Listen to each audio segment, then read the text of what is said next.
Hey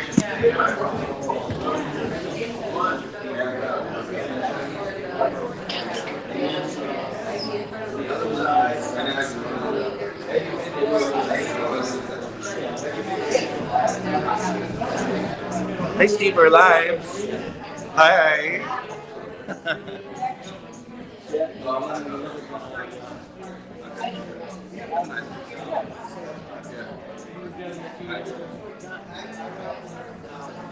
Yeah, I've been working at it. I was telling him, you gotta get out here. Gotta go. We got the product. We gotta go market it. Right. Push it. Yeah, exactly. And so I was like, it's trust me, man. Yeah. Gotta get ourselves out there. I do music and stuff too. He's got the books and we do music together. He's really, they're really, the way that he words it, it's like really, recites it, and he has it down. And it's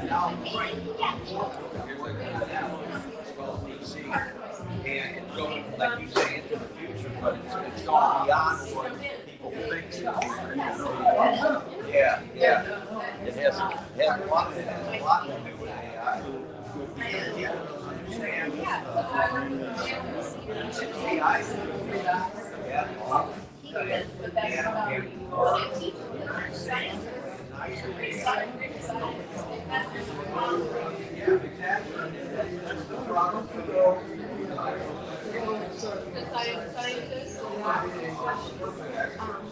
Hey. At least you're comfortable right now, Dave.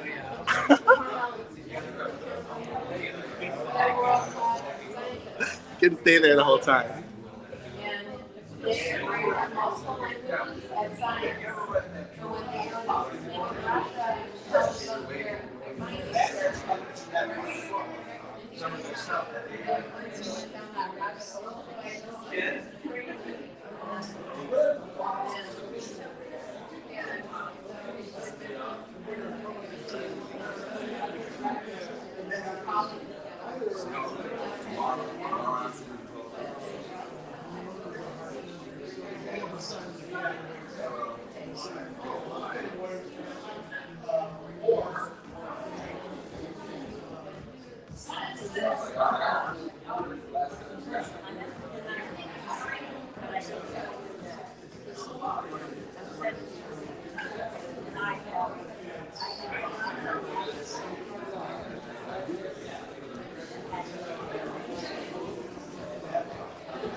Good morning, San Francisco! How about a round of applause for everyone? This is the second day of the ReadersMagnet book Confab here in San Francisco. Friends, authors, guests, visitors, thank you so much for coming and for showing support to the ReadersMagnet book Confab. And I know you're here to learn lessons coming from these authors, to get inspired by their stories. I'm James, and I'll be your master of the ceremony for today at the ReadersMagnet book Confab. And without further ado, I will be introducing you our first speaker. But before that, I'll be asking a few questions to some of our friends who were here with us yesterday. Marie, how was the experience so far? Wonderful, I love it. I love it. Very wonderful, very lightning. Everyone talks very well. Just amazing. It was definitely an amazing experience. Thank you so much. Maria was with us at the University of Southern California last weekend during the LA Times Festival of Books. How about you, Stevie? We were together in Saratoga Springs, but how was the experience yesterday, sir? Fantastic. Just wonderful. We enjoyed it. Thank you. Chet, how are you today? It was fun. Thank you. How about you, pal? Oh, I'm here and raring to go. Want to hear that next? Exactly. And then we have here Ross and Walter. How are you? Very well, thank you. How about couple today? Ross is actually the fiance of Walter. Yes. Yes. Congratulations! Oh, June 17 is a red letter day then. Congratulations in advance. We have Cindy and we have Jan here. And Cynthia is going to be talking about her book, Quiet Fear, later on. Okay, are you guys ready for day 2 of the Confab? Awesome. Our first speaker for today was born in the Midwest, and he was educated on the West Coast in California. And he has earned bachelor's, master's, and doctorate degrees in various fields of health and education. Bill started Sunset Angel Production, LLC. And besides producing phone applications and short stories, he works part-time as a basketball consultant. Bill authors a political blog seeking justice for the American people. He feels all laws should be applied equally to lawmakers, citizens, and non-citizens. And he believes in a common sense approach to governance. Bill resides with his beautiful wife, Roberta, and they have 4 children and 6 grandchildren. And he describes living in Hawaii as far from the maddening crowds. Ladies and gentlemen, I give you our first speaker for today here at the ReadersMagnet book Confab to talk about his book, or series, One Law for All. I give you Mr. Billy Angel.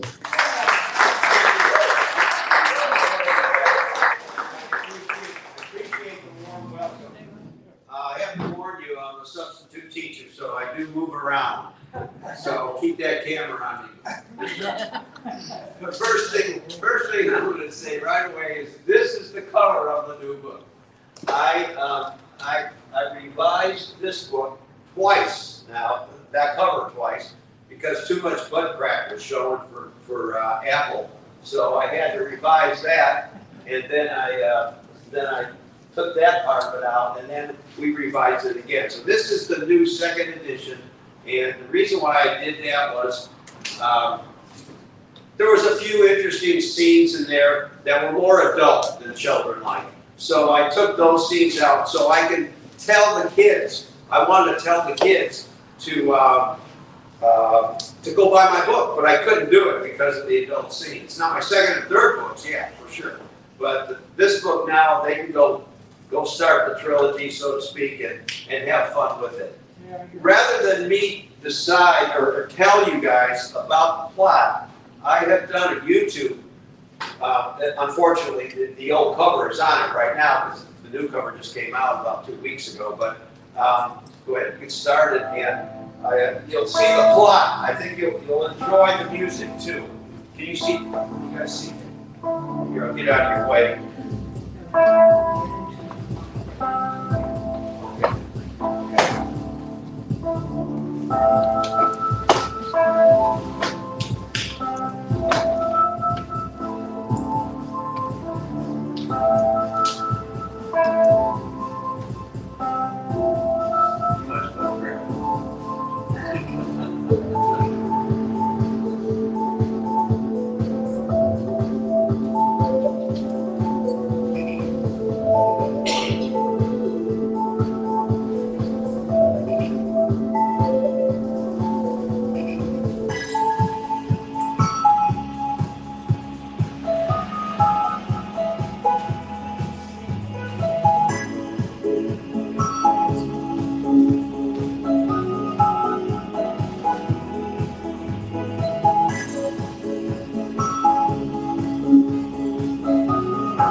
Well, if nothing else, I tell you what, I really enjoyed the music on that. So I listened to it and watched it many times when I was putting it together. That's the first time I've watched it, probably in about 2 years, and I got a kick out of it again. Yeah, Titania from American Samoa. It's a story that was straight out of the politics of the day. This was written about 10, 12 years ago. And where did she find her help? Well, I reached back into my days in college and in professional school, and I remembered how much fun I had with study groups. And so we lived I went to school real close to Hastings Law School, and I've always been intrigued with lawyering. And in fact, I tried to push my younger daughter into lawyering, and she did well on the law LSAT, but she had a young child and decided not to go to law, which I don't blame her. Now she's a counselor and doing really well in high school and stuff. So Anyways, the bottom line is that I used got law students to start with, but then I figured the law students are going to need some kind of guidance. So when Cynthia comes over here and runs into a brick wall with the corporation, so to speak, and the corporation's partners, which the mob is in there, which, if you know my background, it's Sicilian, so I know all about the mob. So anyways, the mob's in there. We have the corporation with their thugs in there. And Cynthia is just going crazy. She doesn't know what to do, but she runs into a guy that helps him out, like a good Samaritan type thing. And he turns out to be an old lawyer that had to retire because of his heart condition. And they're in a restaurant, the Greasy Spoon. I can describe the Greasy Spoon that we used to go to on Sunday mornings. I used to work, you guys probably don't remember, maybe the older guys do, but in downtown Broadway in San Francisco, there's a place called the Red Garden. And on Saturday and Sunday nights and Friday nights, it was popping with sailors that come in. This is back in the 60s when the hate was gone. And so I used that model too. And so anyways, I'm losing it now because I'm having too much fun up here. Okay, let's go back. She runs into this guy and she helps him up, and because he's having a hard time breathing, and they go into this Greasy Spoon. Well, when I was at the Red Garden, we used to come home really late at night, and we were tired and all that kind of stuff. So Sunday morning, we'd go to the Greasy Spoon. We walked to the Greasy Spoon around our house. We were on the avenues. It was on Terraville Avenue, and it had steak and eggs. Oh, it was that heavenly morning breakfast for us. And so I used that restaurant as a place where these people meet. And I used the same theme for the study group, that they would go there in the morning too, Sunday mornings, and get their steak and eggs. So they all kind of, met. Let's just say they met. You guys can read the book and find out how they met. But eventually, they decided, hey, law school's great. We got another year left, but this, we might help out this poor little Samoan girl. She's only, like in the book, she's only about 19 or so, 20 years old, 19, 20, but she's mature. One thing I learned in the islands, and the reason why I picked American Samoa girl was, number one, my wife is going to see this, so I have to say I love Samoan, Hawaiian girls. And they just have a nice look about them. The Eurasian girls are probably the most pretty girls in the world. So no offense, please, no offense to everybody. But that's my experience. It's only my experience and not all these young men out here. All these young men love everybody. Okay, so anyways, let's go back to the story here. So we have a beautiful Eurasian girl. And I had really frick-frack around with her descent to get her to be Eurasian from Samoa, believe me. But we did. And the bottom line is that she comes over, her family, when you saw the fire, starts out with fire, fire. That's the first two words of the book, I believe. And her family gets killed, and the only reason she's not killed, I'll give you a little bit of a storyline, is because she was on her uncle's table getting the last part of that tattoo put on, because she is part of royalty, Samoan royalty, and that's the pitch for Samoan royalty. And so she had that tattoo, and you can see the butt crack, so that's why I couldn't use it on the cover, but that's okay. Anyways, so she gets saved because she's not at home when the fire hits, and now she's out for revenge, but she's running into a brick wall. This older lawyer kind of takes her under his wings, but says, we need help to research. We got to research this whole thing.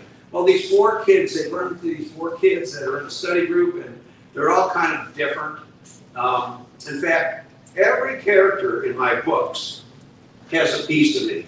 Maybe a little piece, but the 4 characters are basically 4 parts of me. Matt is probably my conservative side, my Midwest side.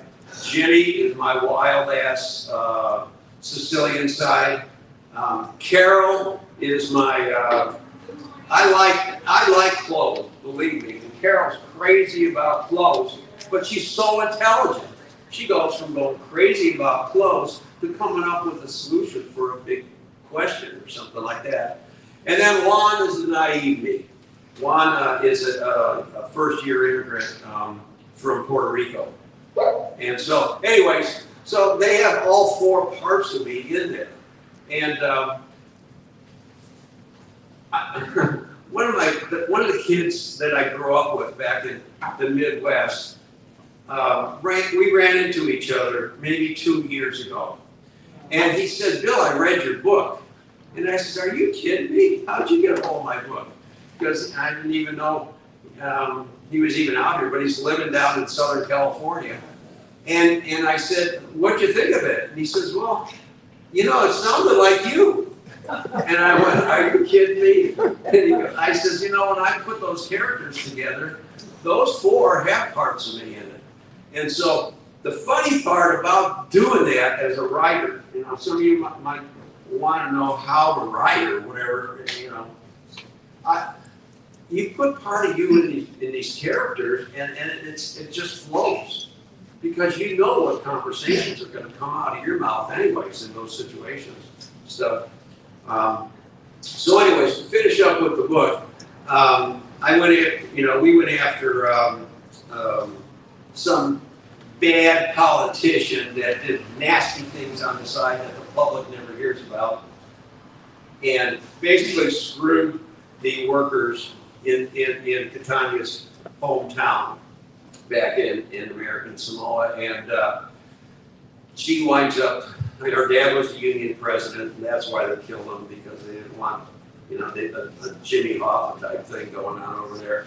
So they took care of him, and they kept their thing going, but then Catania got her revenge, so to speak, by the end of the book and all, and then she winds up to be the union president, and they start the One Law for All Foundation.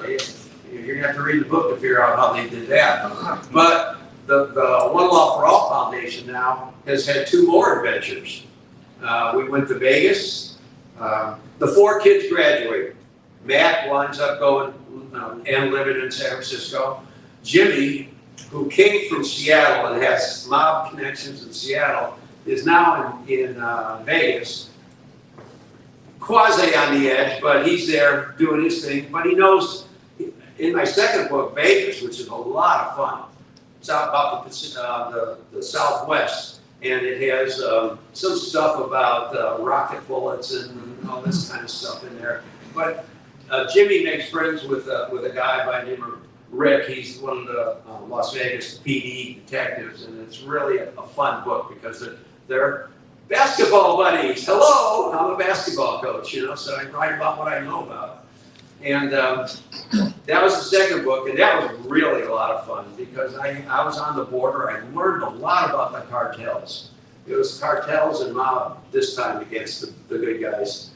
And then and Indian reservations were all part of that whole thing, and national parks and all that kind of stuff. Anyways, and then the third book went out into Gator country, which is in Florida. My uncle, I visited my uncle there about 4 or 5 years ago in Saratoga, and I really liked it over there, and I got into it and saw things, a few things there that I really enjoyed. So I made that book about voter fraud, and it's an ingenious system that could definitely work in this day and age, but you're gonna have to read about it because. Anyways, all 3 books are back over there, and I'm selling them as a group if you want, no problem. But the bottom line is I really enjoy writing. It's my outlet. I think that was my big motivation starting about 12 years ago or so. My first outlet was a blog, and they mentioned that I have a political blog. Well, I haven't really written on that blog for about a year or so now, and I'm not having any fun with it because it doesn't go anywhere. I mean, I'm getting hits. I mean, you know, on these blog things, you can find who's seeing it. They'll tell you what computers, what kind of computers, and where they're, you know, what country and what city they're focusing on, or that have contacted your blog. Well, after 10 years of doing this blog, I'm seeing the same hits. Langley, Washington, D.C., Moscow, you know, all the hubs of intellectual, political awareness, so to speak. So I decided that I don't need to have people following me around, so I'm about ready to take that blog down and just put it in a book, you know, but I got to figure out how to do that one. But the bottom line is, One Law for All was a lot of fun because it got me moving towards something in a direction where I could put my frustrations out there.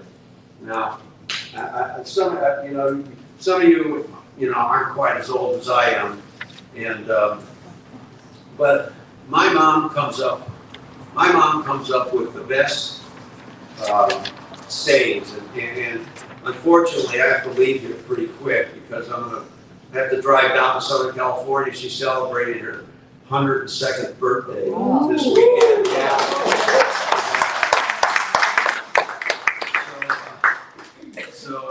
Yeah, this was kind of I kind of squeezed this thing in, but it's definitely worth it. I'm really happy I came, and so anyways, the family part of my books is really sincere. I really feel strongly about family. I feel strongly about the United States. Her saying, like I went off on this tangent, her saying is we've lived in the best of times. You know, she was born in 1921 in the United States. Her mom came in from Sicily, and she was born in the United States. And she when you think about it, the United States from 1921 till maybe 10, 12, maybe till 2000 was the best country in the world. It was just fantastic. And today it still is, but we have some rough edges now. And the edges seem to be getting rougher at times, depending on your political bent. But the bottom line is that we are a powerful, fantastic nation because of, number one, our education system. And the education system, while they poo-poo it on news and stuff like that, I've been a teacher for 19 years, some college, mostly high school, and what they say on TV has nothing to do with what's going on in the classroom.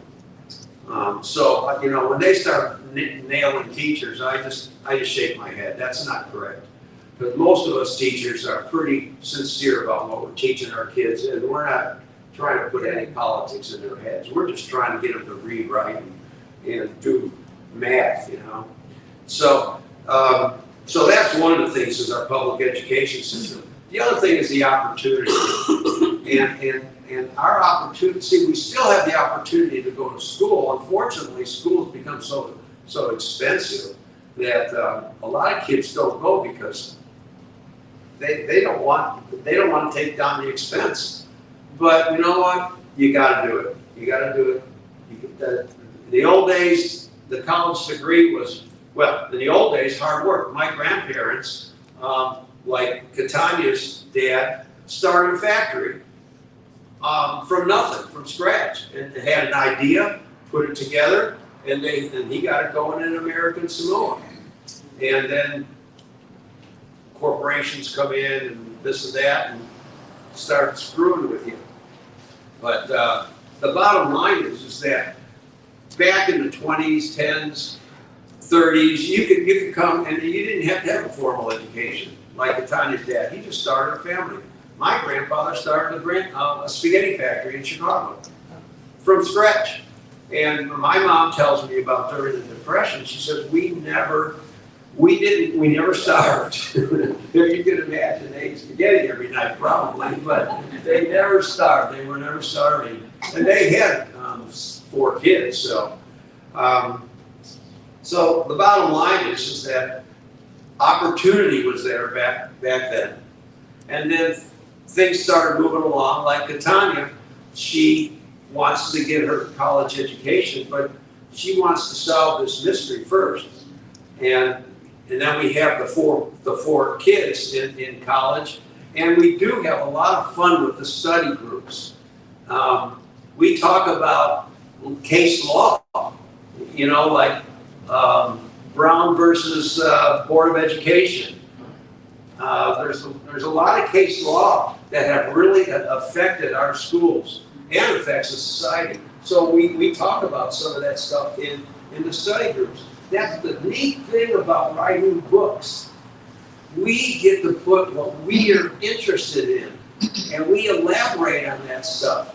And nobody can say, you're a bad guy because you said this. No, it wasn't me, it was Mac. No, it was Jimmy. Jimmy said that, I didn't say that. You know? So, that was the fun part about the study group part. And today, the second and third books, after they graduate, they still get together and they still talk as if they're in the study groups. For example, Mac is a sports guy, so they're always talking sports. I'm sorry, not Mac, Jimmy's the sports guy, but Mac is the guy that likes politics. So Jimmy always gives him the opposite side, kind of like my wife. Gives me the opposite side of where I'm at. So that's Jimmy and Mac on sports, on politics, and this kind of stuff. And Carol always gives us the up-to-date fashions, which is really cool. And now Lon comes in with the technology once in a while. My 4th book is going to blow all 3 of these books away. I'm having so much fun with it. It's writing itself, let me put it that way. And I don't know if you know what that means, but I'll give you an example real quick. I'm a basketball coach, been coaching since the middle 70s. At the school I'm at now, I don't have an assistant, but I was starting to get some of the parents who would come out and be assistants. So I was writing notes and teaching them how to be assistants. Well, I took all those notes, and then I said, well, you know what, why don't I just write the book? So in about 3 months, I wrote a book, maybe half an inch thick, about coaching basketball. And I went all the way through the plan of starting with a philosophy and going through how to start your own system, how to get a job, what do you do during the playoffs, how do you handle the press, et cetera, et cetera. And it just wrote itself because I already knew this stuff.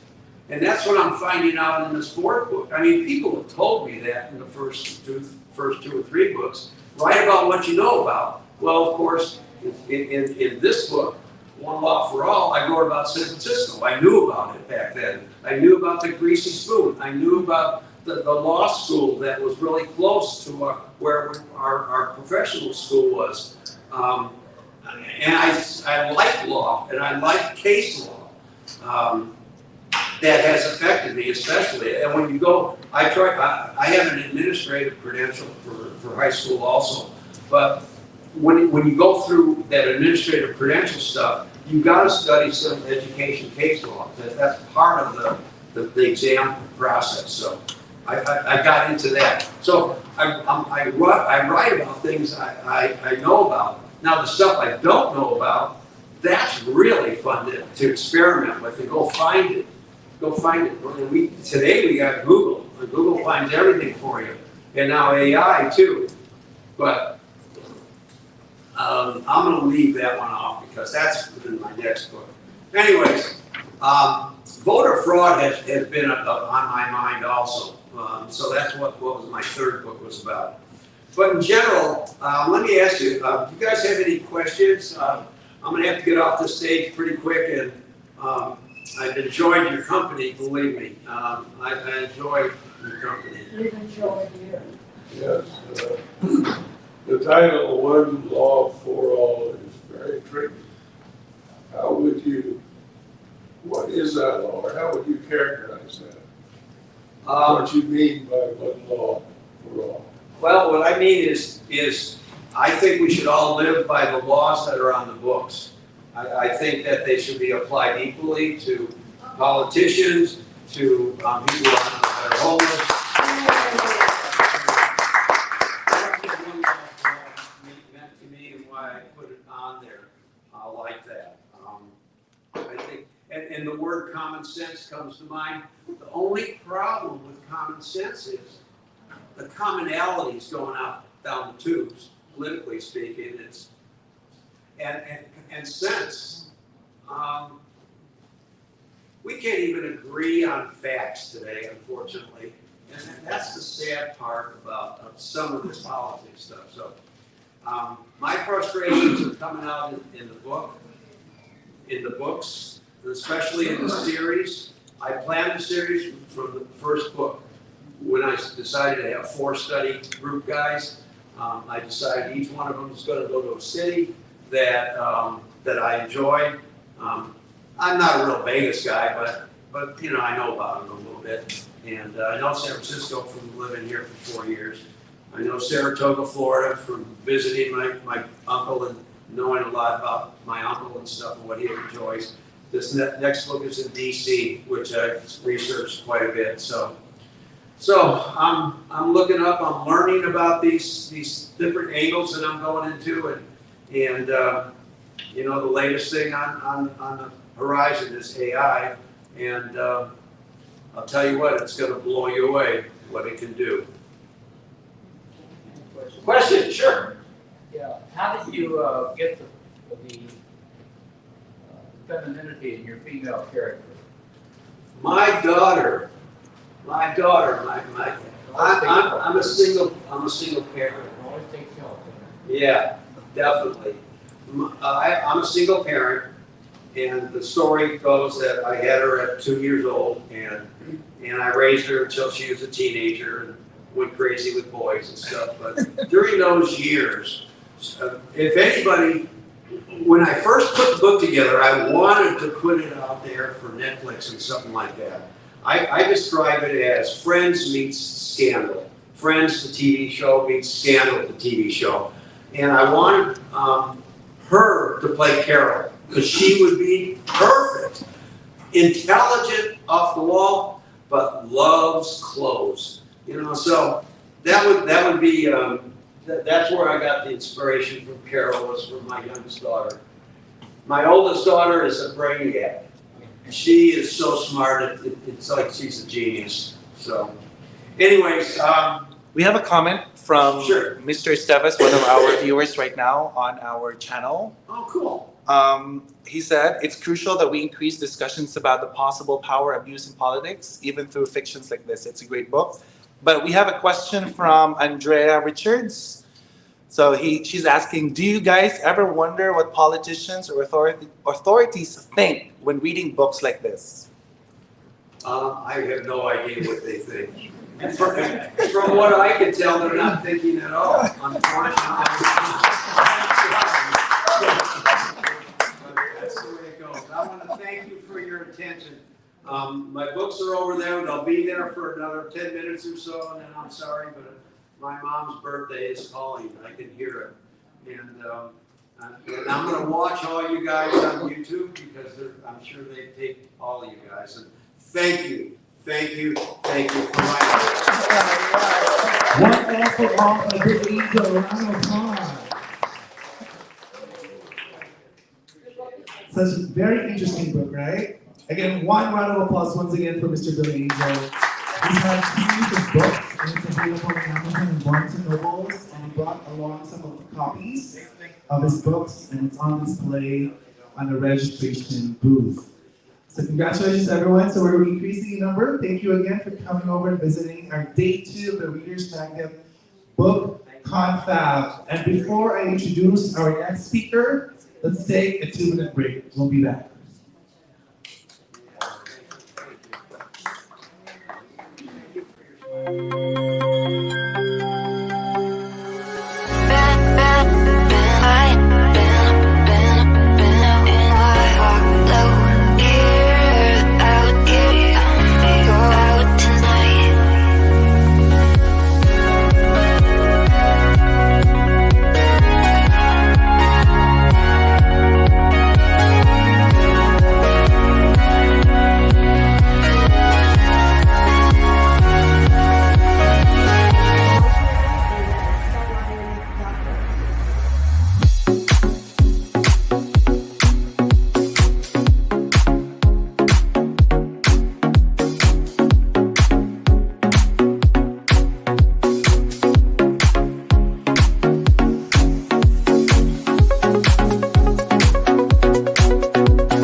Personally have had great success with your company. My books have had great success with your company. And everybody that I talk to that wants to publish a book, I highly recommend Readers, because not only do you do the publishing side, but you have a killer marketing program.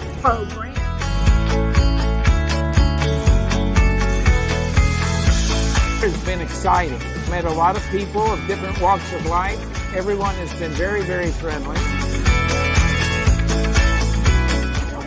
This team here is efficient, they're professional, they look great. In fact, they look better than any other publishing company out here. Absolutely.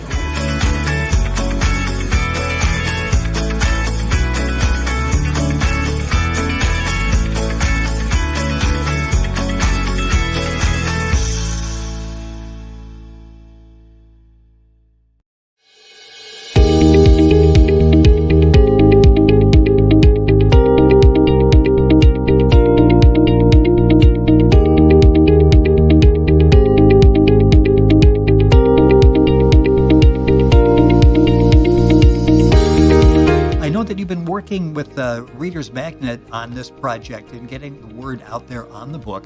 What's that experience been like for you? Oh, absolutely thrilling. They have been awesome. They understood. As soon as I talked to Maya, she understood what I had done and why I had done it, and she knew exactly what to do. And Riza and her team has just been absolutely incredible. I couldn't ask for better support. They're a gift from God. The book we're talking about is The Williams Sisters. Again, a couple minutes left in the program. Helping you putting all of these plans together and the outreach for the book across the country and across the globe, going to the UK coming up here, has been ReadersMagnet. Talk about your experience in working with them. ReadersMagnet has such faith in me. I had another publicist that let me down. ReadersMagnet has done everything they said. They started out setting me up with this radio interview. They love my story and they want to see something good happen with it, just like I do. They want my vision to happen. And the only thing I can tell you about ReadersMagnet is they are awesome. I would have never in my wildest dreams ever imagined a publicist company ever taking me to where I'm at and where I'm going with this story. I know you've been working with ReadersMagnet in getting the message out there. A very important message to so many people. What's that experience been like working with ReadersMagnet? Oh, that's been the most greatest thing. Yeah, like I said before, they've taken my book off my desk. I'm going to be, it's going to travel to book fairs, and they're talking about an international tour. It's just going to go more places, and they have so many more plans for it that I could have ever imagined. Well, it's important to get the word out there, and they do an excellent job at doing that for you. I know that you've worked with ReadersMagnet on this project. Talk a little bit, minutes or left in the program, with the experience. What has this been like to work with a creative group like ReadersMagnet? They're awesome. Mario, he calls me his book shrink. And it's really funny. I don't know how he got that, but he's awesome. Everybody there has been so welcoming and raised in northern Michigan, known as the Upper Peninsula. It was here where her passion for Mother Nature began. And upon retirement and encouraged by a friend, she began her lifelong goal of writing a book to share her personal experiences of childhood trauma in hopes of bringing awareness of its effects to her readers. Ladies and gentlemen, I present to you our next speaker, the author of the book, Quiet Fear, Miss Cynthia Giacchino. A round of applause.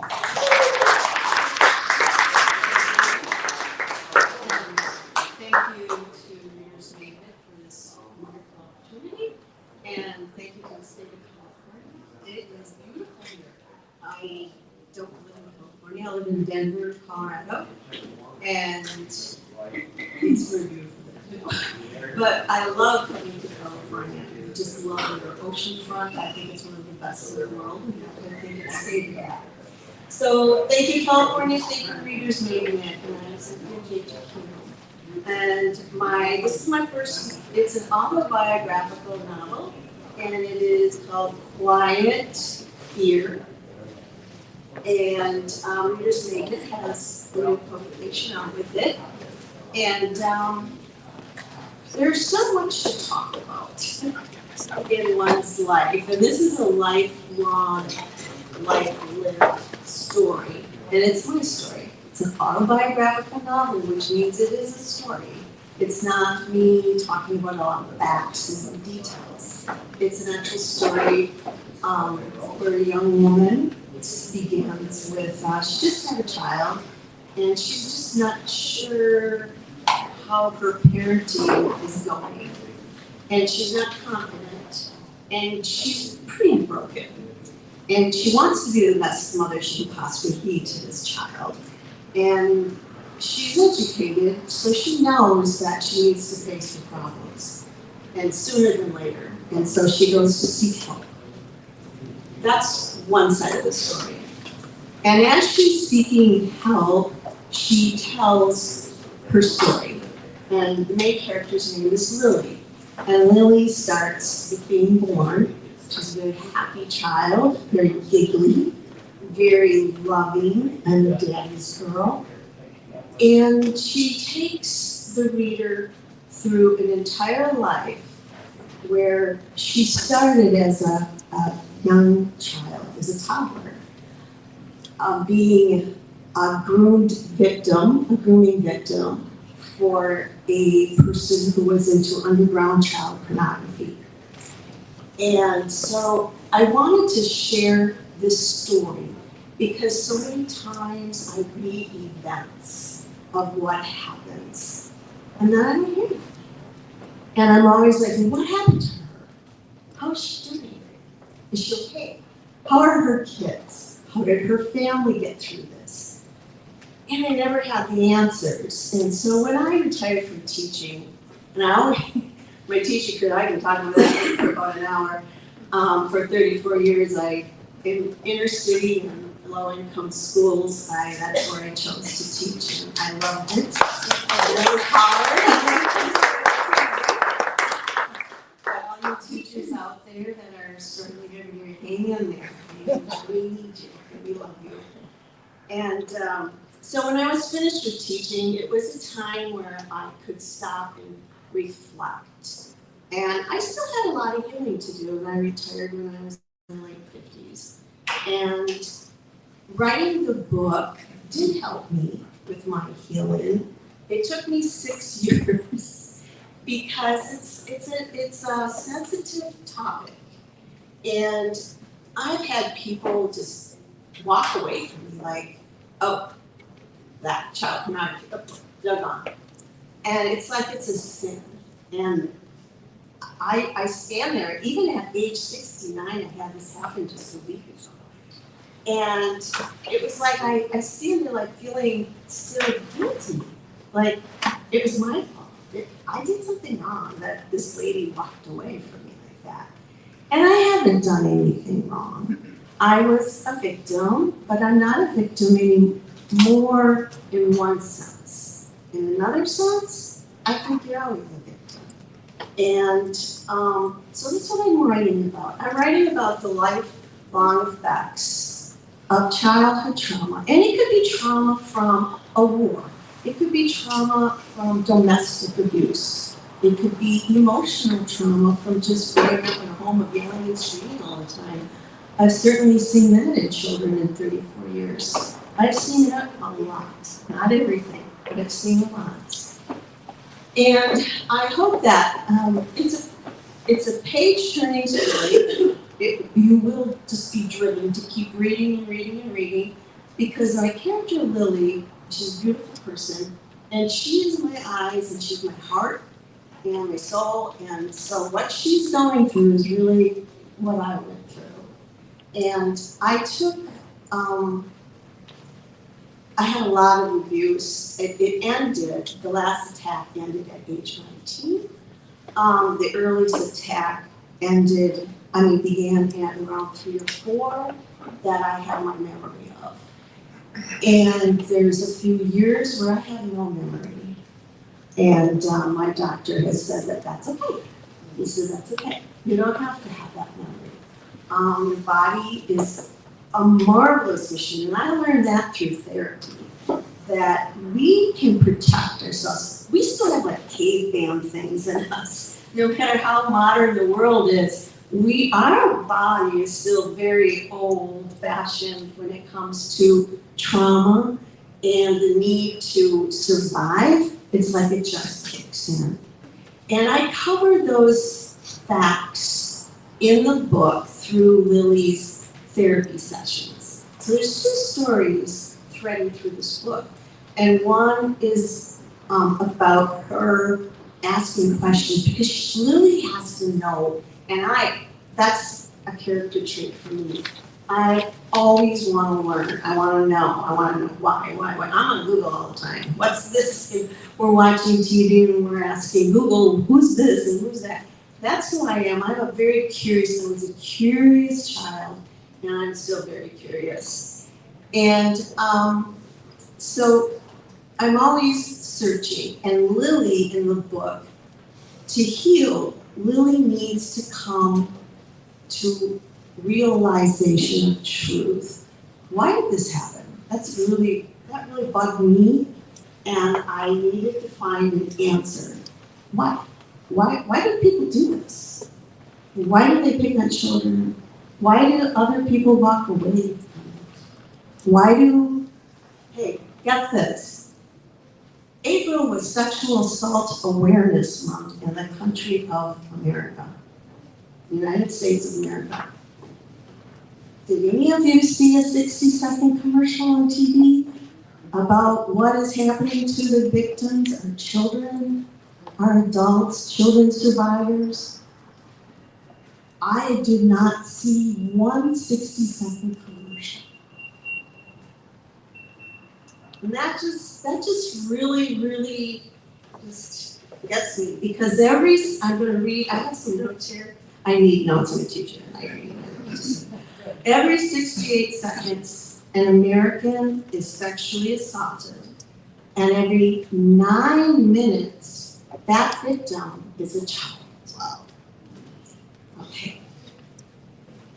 Only 25 out of 1,000 perpetrators will end up in prison. 25 out of 1,000. Hundreds of people every day are here and in America, and they're going to be traumatized.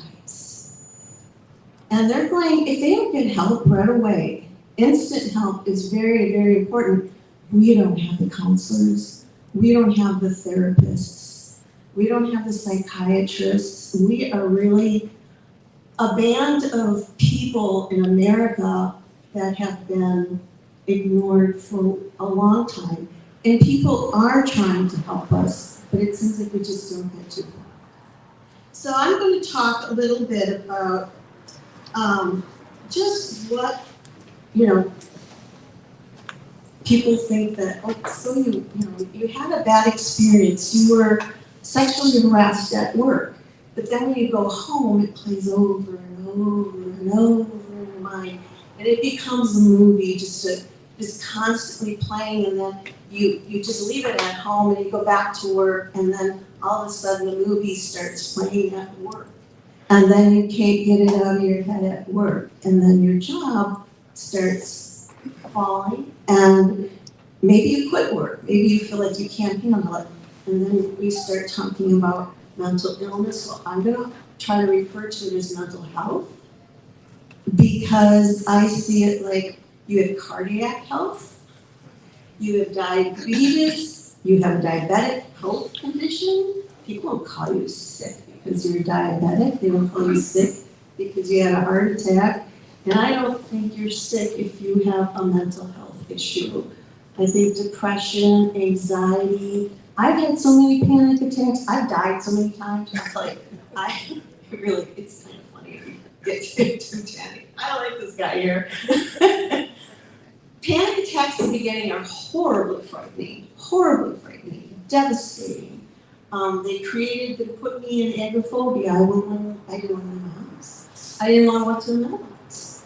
I was a teacher. I loved teaching. I missed my kids. I had to get back to work. And in order to do that, I needed to go to a lot of therapy. And I also did go to a treatment center for a while because, as you know, it's all here in this story. Lily falls apart at one point. She's just really a hot mess. And she does need more than just therapy for a while. And it's quite a journey to be born one child and then to grow up as a different one. That's hard to do. And I'm still working on it. So be patient. All right, thank you. As a toddler, you may wonder, well, what do toddlers, how does a toddler tell their mother and father, or their aunt, or their uncle, or grandma, grandpa, or a minister? I tell people that come to me to seek help, just find people to talk to. Find someone. If this person, mom doesn't listen, go to dad. If dad doesn't listen, go to your brother, go to your sister, go to an aunt, go to somebody a teacher, a minister, anybody that you think will listen to. Just don't quit. Keep going. Find that one person who is going to really listen to you. And I encourage that to everybody. And I was lucky. I found a great doctor, and who connected me with other doctors, and I had a lot of help in that area. My family was supportive, especially my brother. I love my brother, and my young sister and my older sister. They're all there for me. My dad. Well, you have to read the book, but because they don't know all this. But my father took the truth very hard, and my mother just couldn't believe it. It took her quite a long time, where she eventually had to choose her daughters or her sister, who was married to the man that was into child pornography. And that was really, I know it was really hard on my mom. She loved her sister. And I said, well, you can keep loving your sister. It's just that they can't be in our family anymore. They have to be gone. You have to get rid of them. And it's usually the woman that has to save the family. We're kind of like glue. And if you see or hear that your child or your niece or a cousin is hurting, it's really important to start giving that child some of your attention and talking to their parents. Communication is the best thing in the world you can have in any relationship. And listening. Listening isn't just listening. There's different kinds of listening. And I know as a mother myself, my son would be talking to me and I'd be doing dishes and I'd be cooking and grading papers. And teachers have very busy lives and we work very long hours. And I realized that, we had to put the dishes down, stop the cooking, quit ironing, quit grading papers, and actually look at your child and listen to them. Watch them. We give you signs. I gave my parents lots of signs. They just didn't see them.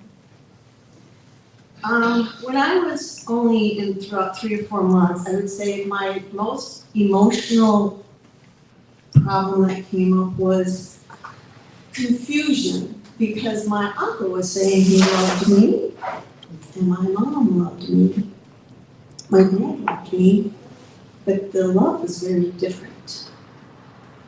And I was very confused as a child. Who's loving me? What love is the right love? It It just didn't make sense to me. And then as a toddler, I don't know about all toddlers, but as myself as a toddler, I was worried because my biggest fear, and that's where the word fear comes on in this book. My perp was a master at fear. He was violent and he was fearful. And he played with religion where angels were something to laugh at. And he would laugh at me because I believed in angels. My family was very, very, very Catholic. And they had a very strong faith. And I believed in angels, and he would just laugh and say, just look at this devil. We had a picture of the devil.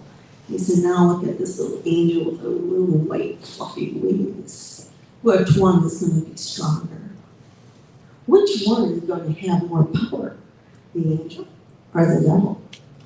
So as I was growing up, he was playing, he studied our family. He was like an interloper. They sneaked their way in. And we had a lot of girls in our family, so I wasn't the only victim, but I did not know that. And in the story, you'll find out when I realized that. I'm not going to tell you, because I just, and they make you feel like you're the only one, you're the victim, so be quiet and don't tell anybody else. It was my sisters, cousins, male, female, it didn't matter. He was quite a conniving person. So he would use fear, and he would tell me that if I said anything, my mom would be taken away because she would be a bad mother. And then if that didn't happen, I would be taken away because I was a child and I didn't know what I was talking about, and I'd be crazy. That's the word he called me all my life, crazy. You're going to be crazy. And you have to be really quiet because they'll take you away from your family. So as a 4-year-old, just think, what words would you use? Our vocabulary is very limited. I know that from child development. Kids don't have the words to tell you what's going on when they're being abused, no matter what kind of abuse it is. They just might say something, I have a tummy ache, or I have a headache, or I don't want to go. It's very simple language, but it's something you need to address. Why don't you want to go? And that kind of communication is something every parent, I don't care how good of a parent you think you are, you can always be a better listener. And you can always ask more questions and know who your kids are with, even your own family. Because a lot of abusers they know the family, or they are part of the family. When I was little, like 4 or 5, I did have a problem with bedwetting. That was another sign. Of course, my mom and dad was just so, they just believed so much in their faith that I don't think they believed they would beat anybody like my uncle. I don't think they believed that that kind of person existed in the world. And so they, would take me to the doctor and everything was fine. And the doctor would say, well, she's a little nervous, she's a little anxious. So she needs to, just get her to relax a little bit more. By age 6, I couldn't fall asleep. I slept for years rocking on my head and all fours back and forth in the bed. Because I was so, at this time, my confusion, my fear, now I was getting anxious, I was getting nervous, I was just, and yet the doctor kept saying, well, she's fine, I don't know why she's rocking on her all fours. Nobody ever asked me. And when I was growing up in the 50s, kids were quiet until somebody talked to you. You didn't really just blurt out anything. You just were quiet. I was still scared, and by the time I was 8, shame, fear, guilt, confusion, a little bit of anger was pretty well established in me. 8 was a hard year. Lily will tell you all about being 8. in a traumatized child's life. And it was also the year that I saw my uncle, who's also my godfather, by the way, go after my toddler sister. And when I saw that, that changed my life, because now I was 8 and I had to protect her. And Mom didn't protect me, so Mom couldn't protect her. And Dad didn't know, and we couldn't tell Dad.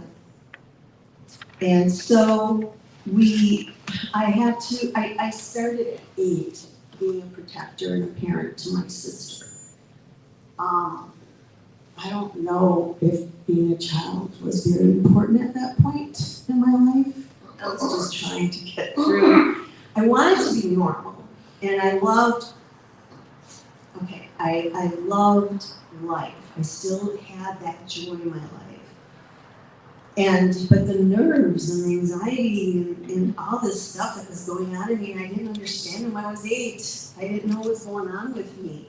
One of my teachers saw a picture I drew, and it had very dark colors in it, and it wasn't a very happy picture. Most 8-year-olds, if you look at, you can tell a lot about pictures. I just saw my granddaughter's picture come home of her family, and her mother's like 12 feet tall, and her dad's, not real skinny, but he's real skinny, and then her brother's like this big, and she's almost as tall as her mother. You can read a lot about that picture if you know about art in children. It's just amazing how much they can tell you. So look at their homework, look at their artwork, watch what they're doing, what are they drawing, what are they sketching. And this teacher was really sharp, and she called my mom in and me, and we had a conference, and she said she was worried. She said that I was a really good student, and I was very anxious taking tests. And the picture shows that maybe something's bothering me. Well, of course, my mom didn't know anything about that kind of art stuff, and she was like, oh, I don't know about this. And then she asked me in the car, she said, is something going on? And I said, no, I'm fine. Why did I do that? Yes, because I was protecting Mom too. I didn't want anything to happen to Mom, and I didn't want anything to happen to me. I didn't want anything to happen to my sister, so I took that all upon myself. But I had to be quiet. And by the time I was 10, by 10 years of age, I was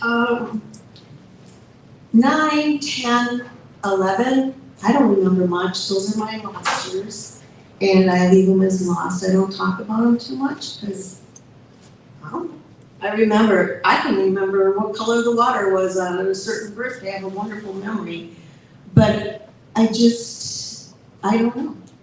And that was also the time when my uncle started using drugs, because then he would tell me, if you say anything to anyone, it's your word against mine.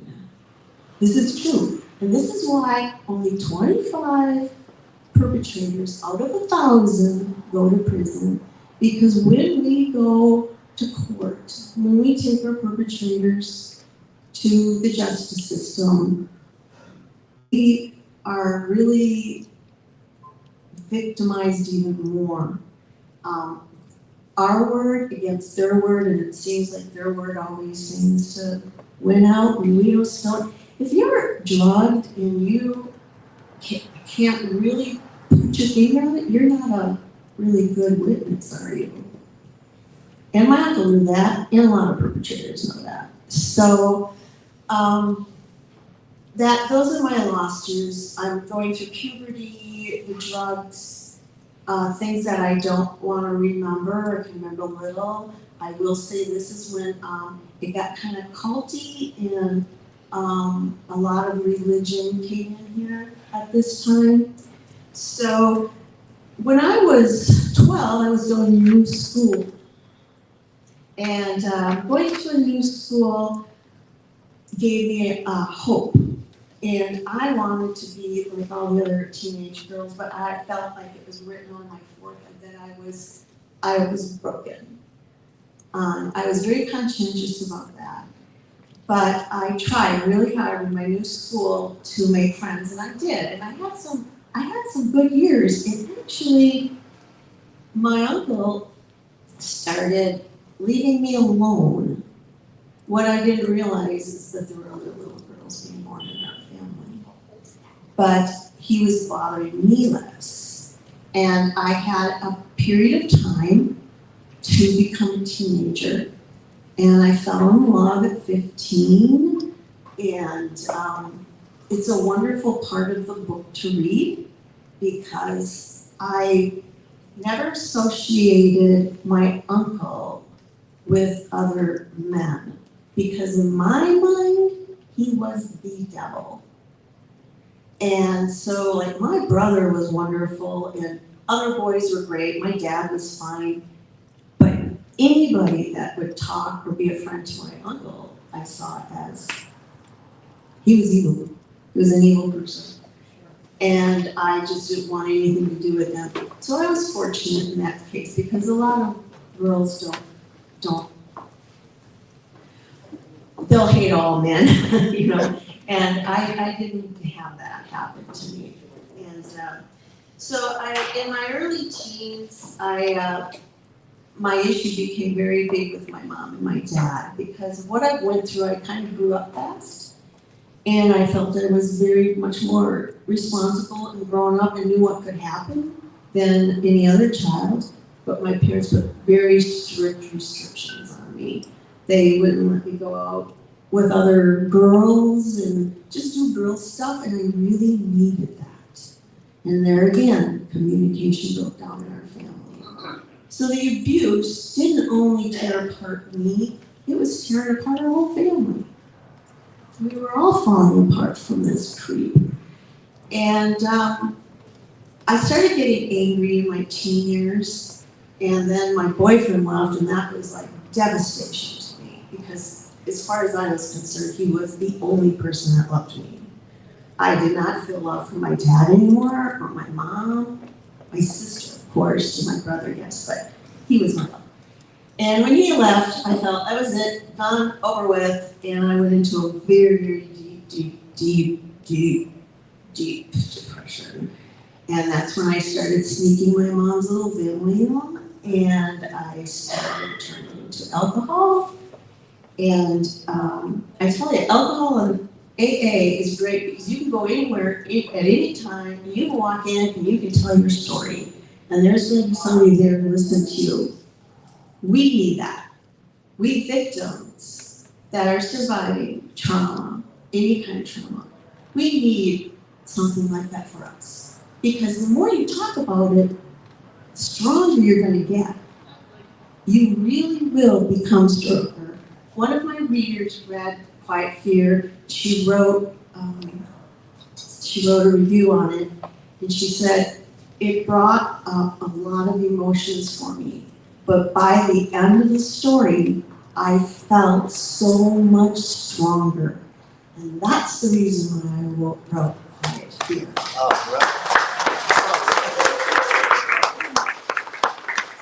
have two questions. Yes.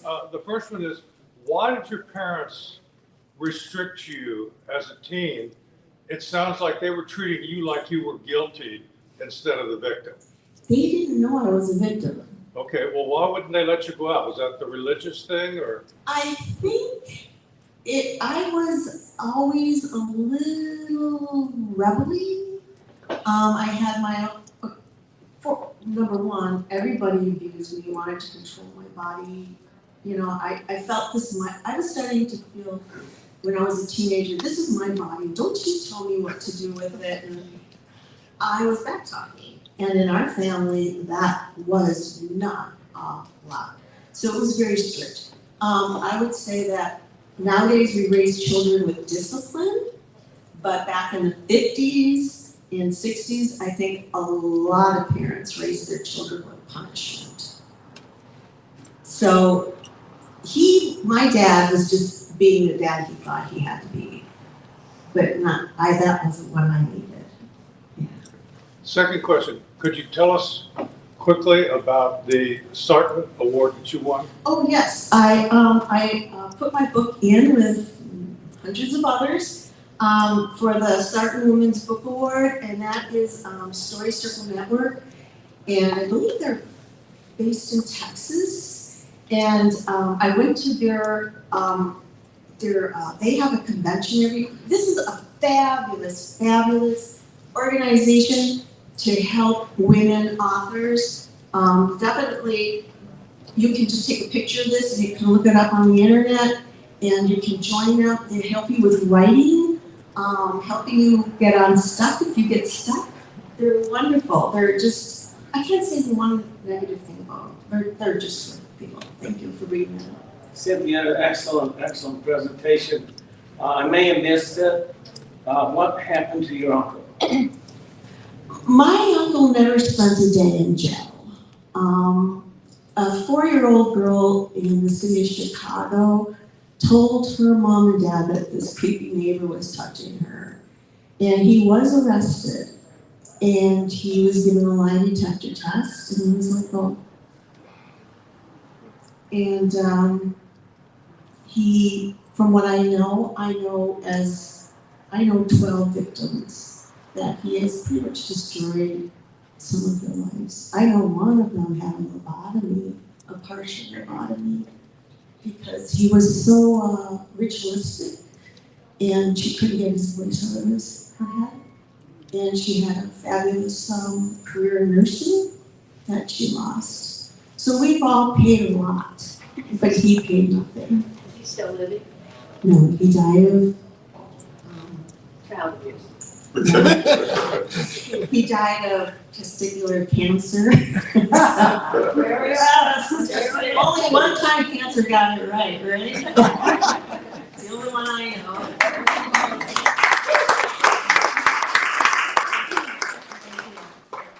And thank you, ReadersMagnet, for helping me get up and promote my book. The man over there. Oh. What is the society do you think we could do to try and get into this earlier and to help it before it becomes a terrible problem? It is a terrible problem, and now we have sex trafficking, so it's just getting worse. What do we have to do? We have to be educated. We have to be more aware of the realization of facts. We need lawmakers. I don't know how we're going to go past it, but we have some really strong women coming into Congress and into the Senate, and President Biden has worked with abused women also, and he is knowledgeable about this topic. We need to know who we're voting for, and we need to know how they stand on this. And state laws need to be changed, and a lot of states are changing them as we speak here. The statute of limitation has protected most perpetrators, and it still does protect a lot. That needs to go. Wipe it out at any age. You shouldn't, after 7 years after you've been abused. So if you remember you were abused in your 30s, but you're 30 years old, you remember you were abused, but you were abused back when you were 16. Sorry, statute of limitations. You have nothing to say against that person. They're free to go. One last question. Yeah, yes. You say that but maybe things you can do to change the law or something like that. It's something probably need to be done, but you got this thing about you're innocent until proven guilty. Maybe in these cases with this kind of thing you do, you should be guilty until you can prove you're innocent, because maybe that will change how easy they get off. Because that's true. That innocent until proven guilty, and you're going up against a young lady, a young child, comparing to what adults are saying, Yeah. It's a really hard thing to go to court as a victim. I give every woman who goes to court they're girls in my mind. Ladies and gentlemen, Cynthia Giacchino, finalist you. I believe Cynthia just gave me everyone for coming up to this point and really putting words to your story. So thank you so much, man. Ladies and gentlemen, once again, Cynthia Chino. Such an inspiring story, and I treat everyone that's also watching us live right now. If you have questions here physically in this event and also online, let us know so we can ask Cindy later on. Maybe Cindy may not be able to speak here in front of him because we have a lot of authors in the program until this afternoon. But Cindy will be here to stay, and she will be accommodating your questions if you have any questions. So we have two more before we take our lunch break. So ReadersMagnet is again live on Facebook, Twitter, and YouTube. Please log on to your social media accounts and share the ReadersMagnet channel so your friends and family all over the world can watch us live. ReadersMagnet will take a break for 2 minutes and we'll be back soon. All right, everyone.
personally have had great success with your company. My books have had great success with your company. And everybody that I talk to that, wants to publish a book, I highly recommend Readers, because not only do you do the publishing side, but you have a killer marketing program.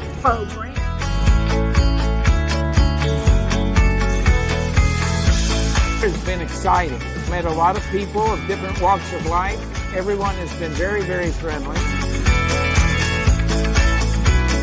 This team here is efficient, they're professional, they look great. In fact, they look better than any other publishing company out here. Absolutely.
I don't. Well, he's very. All right, Reader's Magnet Book Confab Day 2 is back. Thank you so much for tuning in. Those who are watching us live right now on Facebook, Twitter, YouTube, thank you so much. And to our friends, visitors, guests, and authors who are here today, thank you so much for hanging in there. Our next author is a creative soul who has published 4 novels and 5 collections of poetry. She has also published 4 albums of solo piano compositions as well as the corresponding sheet music. And she is occasionally sharing her photographs for her pick fair at sarahcoble.pickfair.com. She has 2 Instagram accounts. That's at S_E_C_poetry and at Word Sets, pages dedicated to her poetry. To tell us more about the book, I'm not so sure if this is the compilation of the poetry book, but definitely this is an interesting book entitled The Company. To tell us more about it, let's hear it from the author herself, Sarah Coble. A round of applause.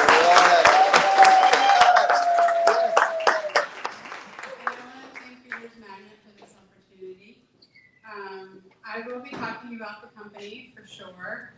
Because I have other novels and poetry collections, I wanted to do some readings from a little bit of everything today. Because I think that's the best way for you to get a feel for my work, is to actually hear the work instead of just me talking about it. I have about 25 minutes of content, so I better get going. I will be starting with book 1 of the Becoming trilogy called Becoming.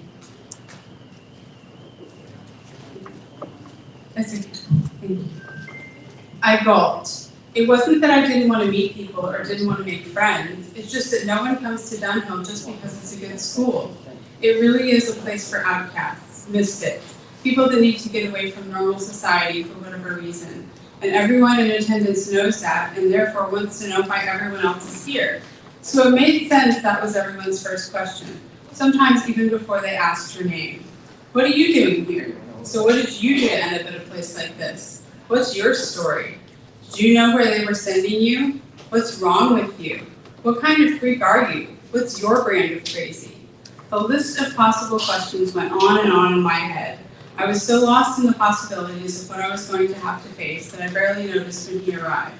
Just that something shifted in the group, and the mindless chatter going on around the table. It got quieter, almost silent. When that happened, the thoughts in my head swelled to a deafening roar. I'll bet there's something really wrong with you to end up here mid-semester. You're what, psychotic? You know this isn't really rehab, right? Is it contagious? Are you going to infect us all? Well, are you? This time a deep male voice to my left spoke aloud. I looked up, panic-stricken. The most beautiful cherubic face stared down at me. No, not down at me, down at something beside me, at Aubrey. Are you ready to go to class? The angel-faced boy repeated, impatient now. My panic relaxed a little as I realized this angel wasn't even talking to me. And then I felt a dull ache somewhere inside as I realized that this beautiful creature wasn't, in fact, talking to me. I looked over at Aubrey. Then I did a double take and hooked my head back around at the sheriff that stood beside me. His scratchy black wool peacoat completely covered his torso and faded brown corduroys stuck out underneath. I looked back up to his head, which was covered in a black and red knit skull cap with white blonde ringlets sticking out all around the edges, emphasizing the angelic shape of his face, which had soft yet masculine features set off by his crystalline blue eyes, which were framed by long curly lashes in that same golden blonde color of his curls. That's when I realized that they were familiar ringlets. I glanced back at Aubrey's cascading curls. They were the same exact color as his. Their eyes were also both the same brilliant shade of blue. And now that I looked even closer, I realized that his facial shape, while angelic and cherubic on him, was the same shape that on Aubrey looked fresh-faced and model-like. Are you, I started, pointing back and forth between them, twins? Aubrey finished. I nodded, still whipping my head back and forth between the two, creating a sort of bobblehead motion as I did so. She laughed at my incredulity, and embarrassed, I noticed that he did too. Then he extended his hand towards me and said, I'm Embry. You must be the new roommate. Embry walked with Aubrey as she took me to my first class. I kept telling them I could find it on my own, but she insisted and he just shrugged and followed along. They had an easy banter between the two of them that calmed me. And given my tendencies toward quietness, it suited me just fine to listen to them chatter away. We had barely made it up the slippery steps outside the cafeteria when I felt something warm and heavy settle around my shoulders. Embry's peacoat. When I looked up at him, startled and incredulous, he just waved his hand at me as if to say, no big deal, and kept right on arguing with Aubrey about some physics principle. Perhaps it was the law of attraction, or maybe that's just all I could think about. His coat really was warm, and as icy needles of mist began to pelt me in the face, I welcomed its protection. As I snuggled my arms into the sleeves and wrapped it around myself, I noticed that he had the most incredible smell. I took a deep breath into the coat. It was a strange combination of freshly baked cookies, fresh cut grass, and sea salt air. It was the most delicious thing I think I had ever smelled. It was such an intoxicating scent to me that I barely noticed Embry and Aubrey had stopped walking. He had to grab me by the collar just to stop me. I whirled around, the shoulders of his coat dwarfing my smaller frame as I gazed up into his face. I blinked, stymied and speechless. He shifted uncomfortably. I made myself look at Aubrey. She was scowling at me. I shrugged, retreating deeper into his coat by way of apology. She just rolled her eyes. So Lily, she said then, a trace of annoyance still in her voice, I was just telling Embry that this is where your first class is, done for call. I looked around then to take in our surroundings. This had to be one of the oldest buildings on campus. It actually looked like part of an old castle, and it seemed to be situated at the proverbial head of the campus. It seemed to be right at the apex of the grounds, on top of a small rise at the northern end, nearest the encroaching forest. I scanned the front of its imposing mass, stopping when my eyes reached the top of its menacing spires. This had to be one of the largest buildings on campus as well. I just stood there with my mouth agape, my neck craned back as I stared at the top of Dunkirk Hall. Just make sure to avoid the northeast quad over there, she said as she nodded her head in that direction. Why, what's over there? That's where all the scholarship kids stay, she said, making a disgusted face and sounding like she was talking about a leper colony. Oh. It was all I could say. How do you respond to something like that when you're basically a scholarship kid yourself? I realized that I'd better never tell her that part of my arrangement with Dr. McAllister was fully paid tuition. I chanced to peek at Embry to see if he had the same prejudice against the residents of the Northeast Quad, but he seemed lost in thought himself. So we'll see you later? Aubrey's voice shook me from my reverie. Yeah, I'm sorry, I stuttered, embarrassed that I was acting like such a spaz. Here you go, I said as I tried to wriggle out of Embry's coat. No, keep it, he said, placing his hand over mine and stilling it from fighting with the buttons. I'll get it from you later. Before I could say anything, they were both running across the quad to one of the smaller, less imposing buildings surrounding Dunkirk Hall. I noticed the crowds of people had thinned out, and then I heard a clock somewhere begin timing the hour. I took a deep breath and braced myself as I grasped the iron handle and pulled on the heavy door. I knew I had to get to class. There was nothing like being late on the first day. I was definitely having focus issues, which is why I was gazing abstractedly out of the windows in the first place. I was cataloging all of the glory of Dunhill Academy. Through the windows across the room, the misty rain of the overcast day, the intricate Gothic buildings with all of their architectural interest, the old cobblestone road meandering through campus. Through the window right next to me, the rolling hills still covered in glistening fog and dew that stretched into the forest in the distance. I gasped. There he was again. I wasn't imagining it. He was standing there clear as day. Far in the distance he stood, right on the edge of the forest where the trees kissed the misty rolling hills. I saw him. Again, little more than just a tiny speck in the distance, he was so far away, at the very far north edge of campus, but it was unmistakable. It was the same person who had been watching my arrival last night. As I squinted into the distance, I could tell that he wore the same dark suit and had the same dark hair gently curling above his face. While I continued to peer across the green hills at the ghostly apparition, he again pulled a cigarette from his coat pocket and lit it with his almost white hands. It seemed like he closed his eyes then, taking a long, deep drag as he did so, the glowing red point of the cigarette growing brighter and brighter in intensity. Then, with almost alarming speed, he snapped his head around to face me. I swear he looked directly into my eyes, even across all the distance, and exhaled a series of smoke rings that rose steadily into the soupy air. Then it looked like his mouth opened to a wide and wicked grin. He flicked the cigarette into the air. I followed its glowing point with my eyes as it made a wide looping arc before it came to rest on the wet ground, going out immediately. It almost seemed like I could hear the fizzle from here. I glanced back up to where he stood. He was gone. It was like I had imagined the entire thing. That's what made the most sense. At that distance, I shouldn't even be able to discern the space, let alone the minuscule changes in it. I scanned the area, the hills, the edge of the forest, even deep into the trees for any flickers of movement. Nothing. He had vanished.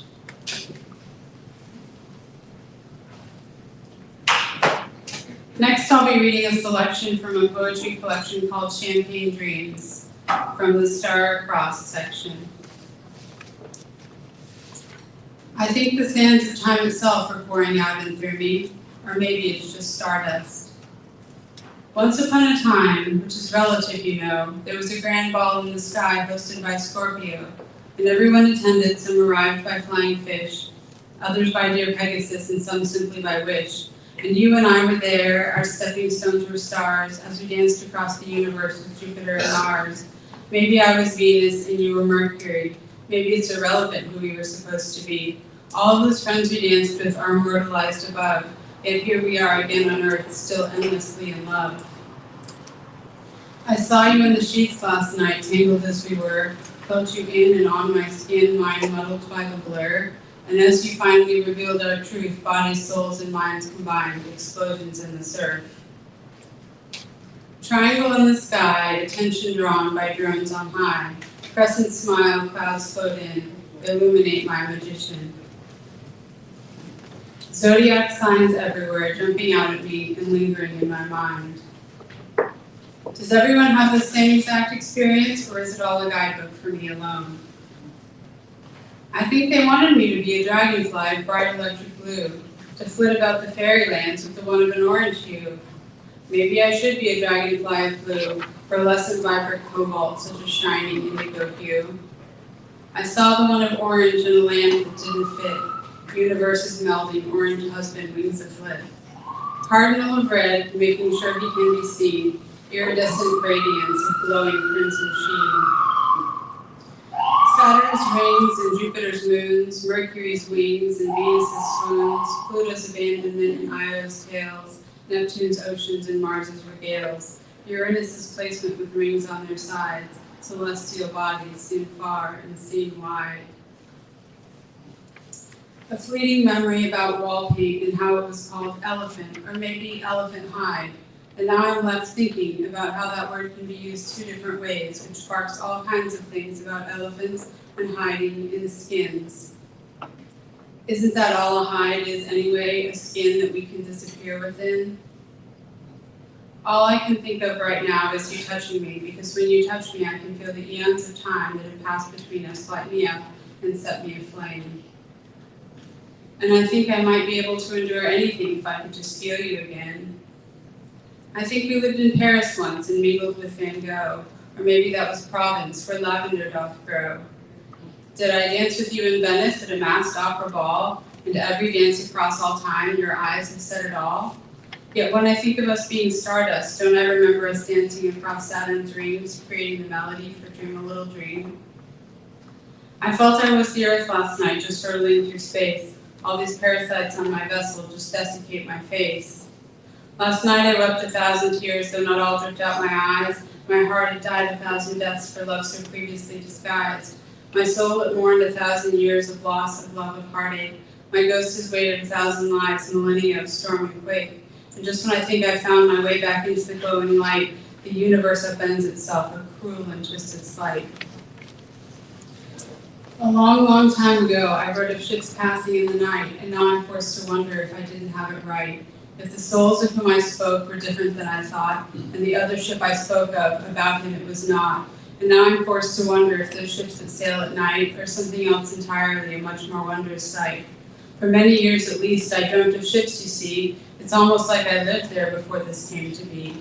I thought that I belonged, a resident of sorts, lived life upon these ships, embarked at ports, but always I was following and chasing through this boat, and hanging down from swinging lines strung between them o'er moats of stormy seas and gale-force winds the water never ceased.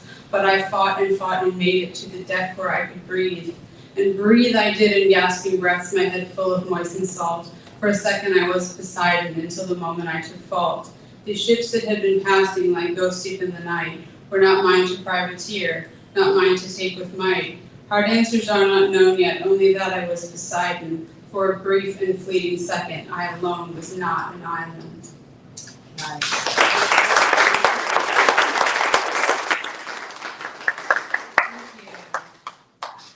And now the company. The computer, the 5.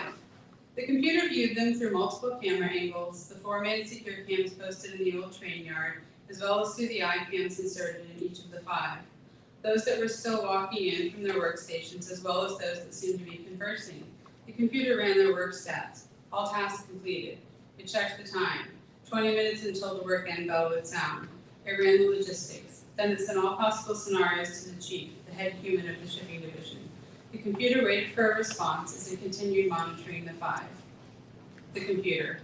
The computer knew the instant the chief had sent a response. It quickly sorted through the command list until it found the chief's most recent. The chief had chosen scenario 3.571, adding the words, "They've worked hard, let them enjoy a few minutes of downtime. What harm can a little relaxation do?" The computer promptly filed the words into its delete file. Words meant nothing to the computer. The computer began running scenario 3.571. This scenario wasn't very task-filled for the computer. In this scenario, the 5 would have no more tasks for the day. This meant that they would spend the rest of the time before the work end bell without any commands from the computer. And as the computer's logistical scan showed, they would in all likelihood remain in the old train yard conversing and kicking up dust. Robert. Robert sat at his desk in the crowded office and diligently did his work. After all, it wasn't just everyone that got to work with purchasing. Purchasing was a big deal. Purchasing was high on the totem pole of important jobs.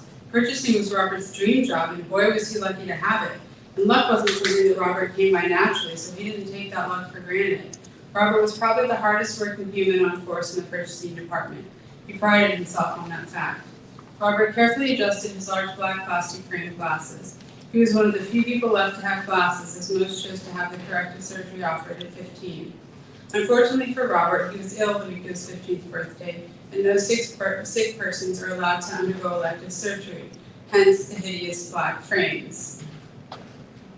As he adjusted the obnoxiously large glasses, his blue eyes squinting a bit as he did so, Robert thought again of how nice it would be to have had the surgery, as he could be so much more productive at work if he weren't constantly adjusting his eyeglasses frames.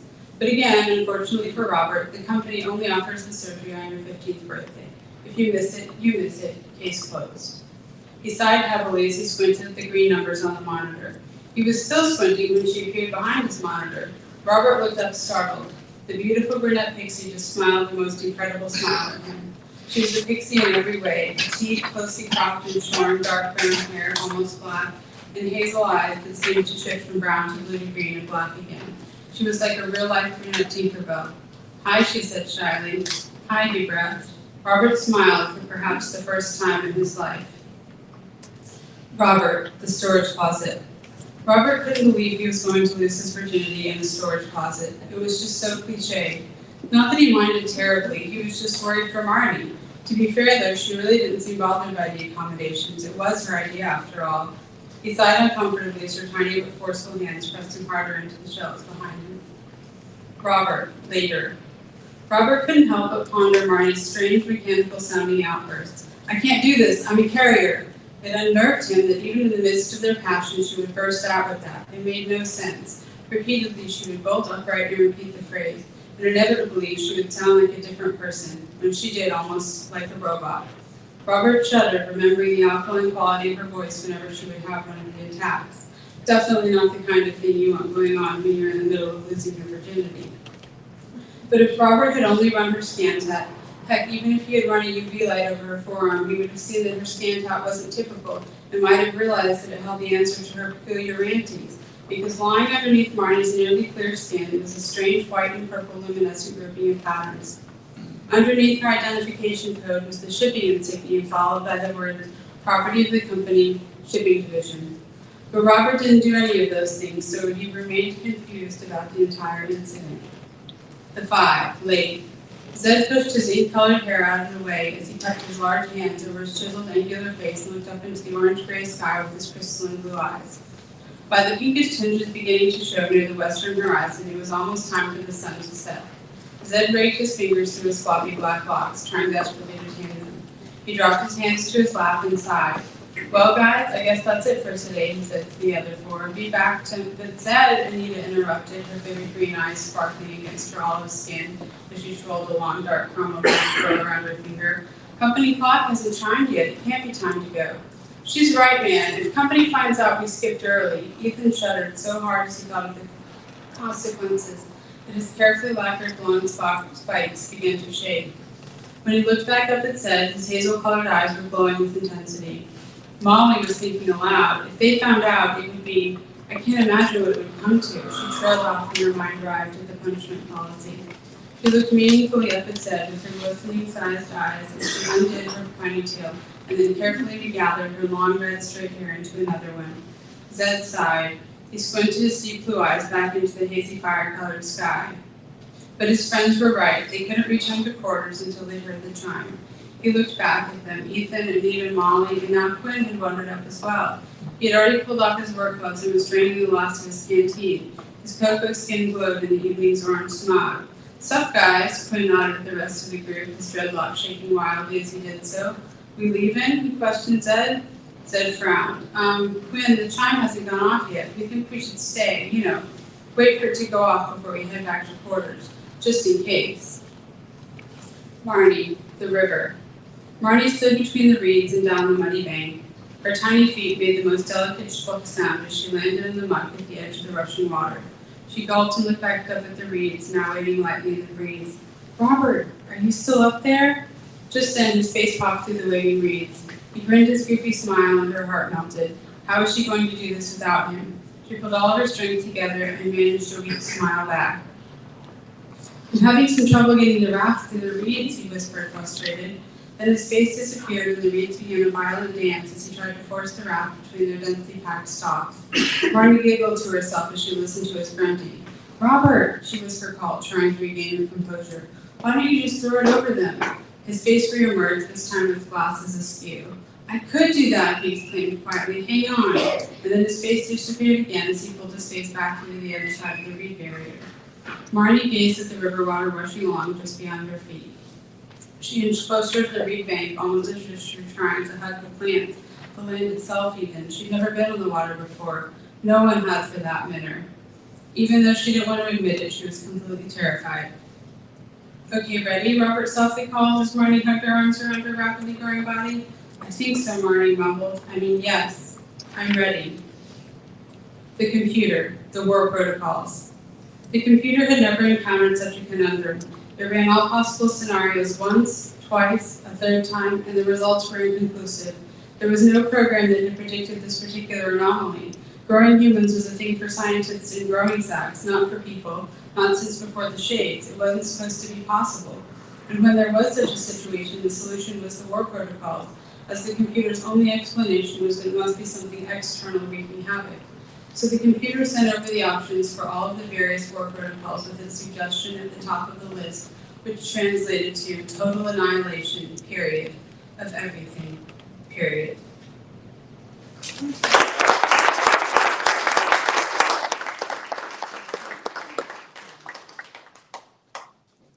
Does anybody have any questions? I know we have just a couple minutes left.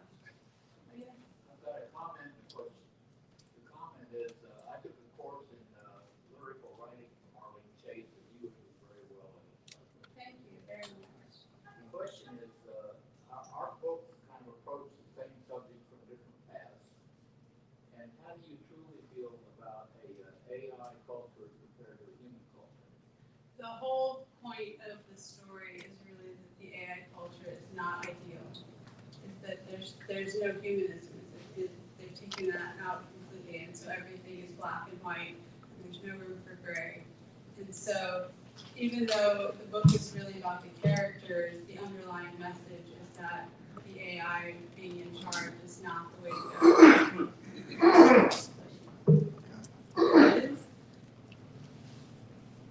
How long did it take you to write the company?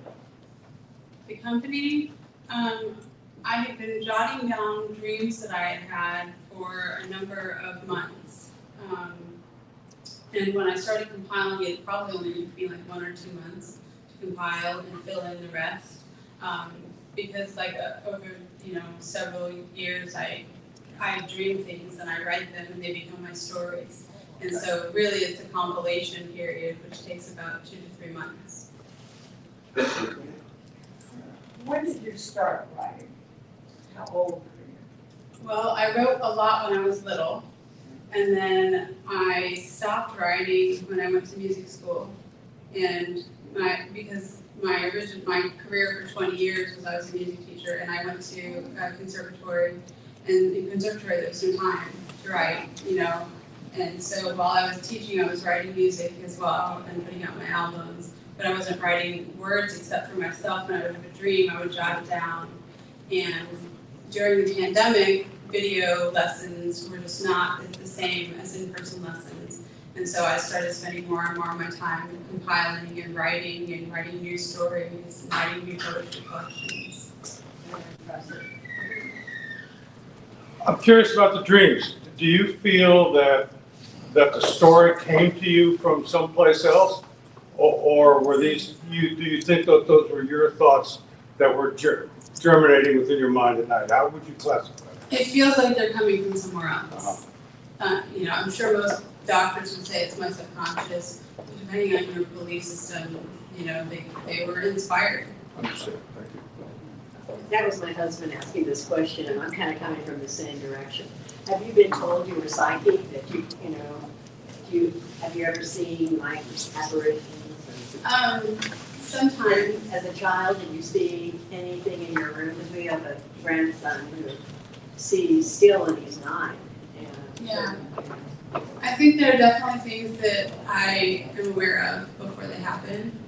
So maybe that's psychic. I enjoyed your astrology thing because I've been reading that for over 35 years. Thank you so much. Ladies and gentlemen, Sarah Coble. All right.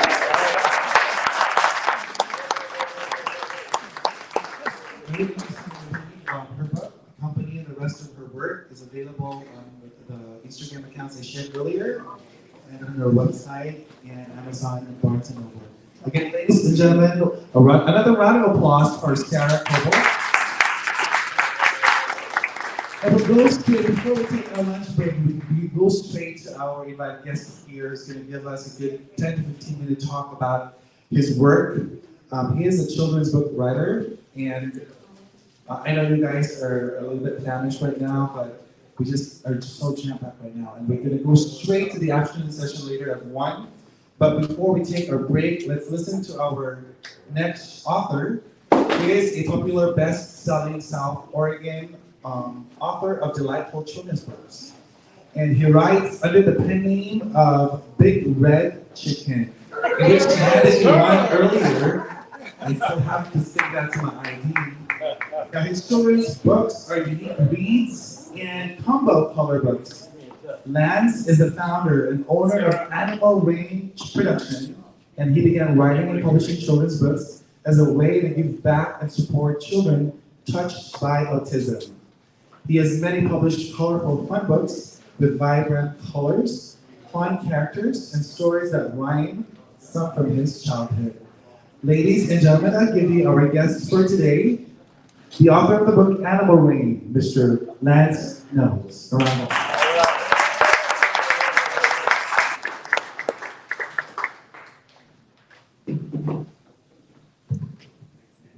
First of all, I'd like to thank ReadersMagnet. I didn't know I was going to be here until Tuesday. So I'm not in any of the programs. Amy Fernandez has been calling me for 7 weeks straight, and without her pushing me, I wouldn't have made it here. So these books are dedicated to my autistic nephew. My hopes are that one day I'll be discovered and be able to open up some kind of charity. He's a great kid. I love him very much. He's 5 when I did my first book. He's 17 now. So I'm going to get right into it. I'm going to recite my 6 works, and they take 2 minutes each. So we're going to start with the first one called Animal Rain. What do you know about animal rain? I'm sure that you've heard it before. When clouds start to gather up over your head, it's looking to possibly pour. Well, it's coming down, cats and dogs, a phrase that my dad and I used to share. But I know that there is more to it than that, so everyone better beware. It starts as a trickle before it gets soggy. A drizzle of minnows, a shower of froggies. The gradual soaking of foxes and wolves works into a downpour of chickens and moles. And bats and bears and crows that caw will have you staring up in awe. With every kind of beast and bird, it's hard to put it into words. So watch yourself or you'll get mashed by rhinos and hippos coming down with a crash. You best find a grotto where you can go stay or hide in a cave that's out of the way. Because out in the open's an obvious zoo, but under the shelter there's safety for you. Well, that is my story. I know it sounds strange. Now go tell your friends about Animal Rain. Next one's called The Power of Prince, and it goes like this. This morning I jumped out of bed, then realized that I bumped my head. Well, the knot went to swelling, so the story I'm telling is the Frog Prince, and here's what he said. I was born in a pond with no legs and no arms. In the springtime, oh, I was so glad. With my siblings, the tadpoles, we frolicked all day. What a wonderful time we all had. As I felt a distraction, I jumped into action. There were legs sprouting out on display. And to my surprise, front legs I did spy, and my tail, well, it went away. Well, I hopped on a log, sunning. I was all frog, catching flies, saying ribbon and such. Then I tried to move gently, but then thought evidently, oh no, I have eaten too much. Then a whoosh and a flurry, closing in a hurry, was a shadow so dark and so real. Oh, a bass fish a giant made me swim so defiant. There was no way I'd be his next meal. Well, then what happened next? It's hard to say with my eyes closed and then a slight wince. But a beautiful princess was holding me now. Then she kissed me and I was her prince.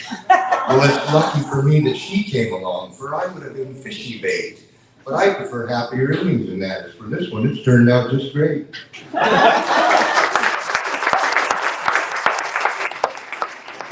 that one is called Silly Stew. Hello again to all of my friends. I sat down to write this for you. These items are found in your house all around. The recipe for silly stew. You won't want to eat it, but it's fun to make. You start with a bucket, you see, and start adding items you find on a whim. The best part is everything's free. Some straw from a broom, or the hair of a baboon, or seashells and sand from the shore, or notes from a song, and we all sing along with dust bunnies cut from the floor. Some leaves would be good, or small pieces of wood, and a rock and short yarns from a rug. And your mom, she can help. She can throw in some kelp, spin around, give each other a hug. Now you jump in one spot while you're stirring your pot, but be careful you don't trip and fall. While you thicken your sauce with feathers and moss, by now you'll be having a ball. Now throw in some dirt and some bark never hurt. Can you think of more stuff to put in? If you entered a contest of craziest stews, first prize, the blue ribbon you'd win. Well, I hope it was fun and it made you smile, a smile so happy and true. But it's time to clean up and be a good soul, and now my story is through. The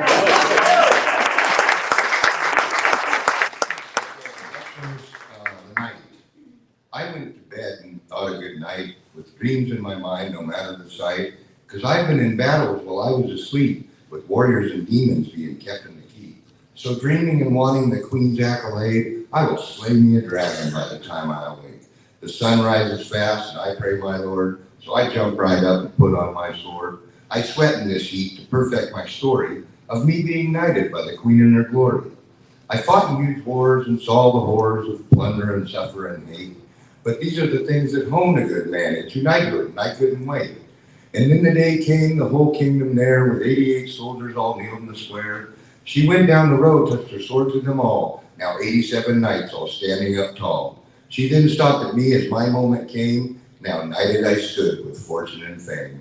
So then I grew older and fought all my foes, and now all the kingdom, so the queen also knows.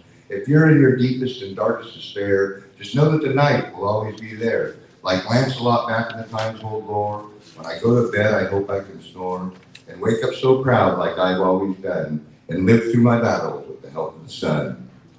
And the sun is Jesus Christ. All right.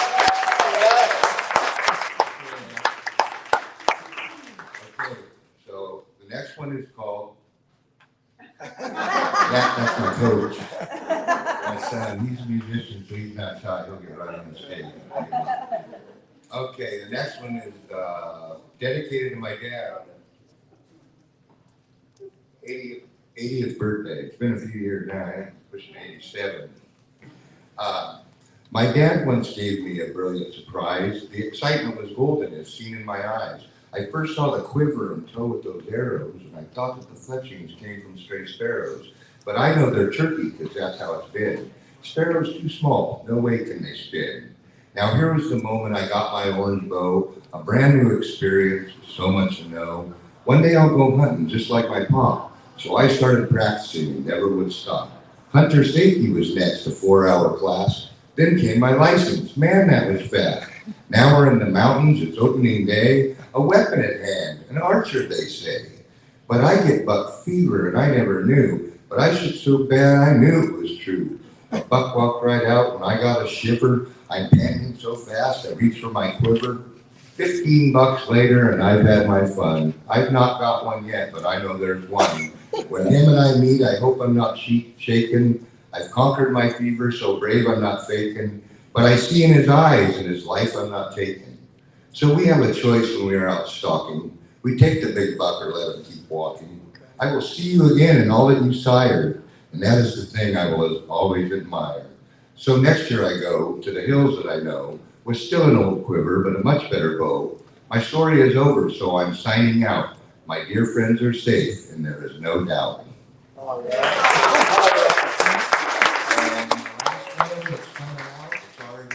It's already in the Library of Congress, already copyrighted, and it's called Fish Story. I'm making a plan, I put in the call, a fisherman guide to show me a ball, not like the one where you go out to dance. Instead, there is bait where you have a chance. There's bobbers and worms, special lures and weights. Man, if I'm lucky, this will turn out just great. You sit on the shore, even better, a boat. Incredible scenery when you're out on the float. The nature is perfect. I just got a bite. My word to this be an incredible fight. I yanked on my rod and that set the hook. Fish on, I did scream, and man, my pole shook. The captain took oars and I went for a ride. I couldn't control him, he went side to side. I yelled at the skipper, it's time for the net. He said, take it easy, he's not tired yet. He pulled on my drag and kept taking line. Soon he will surface and net it at mine. Not like fish stories where trophies are lost. My guide was well worth it, no matter the cost. We took such great pictures I keep in the frame. It changed my whole spirit, I'm just not the same. So next time you're planning to go out and fish, just for the pictures are cooked in the dish, pray for God's nature to show you the way, and surely you'll have a great blessed day. My story is over, all smalls were released. May all of the anglers have heavenly peace. So let's plan to go out whenever we can.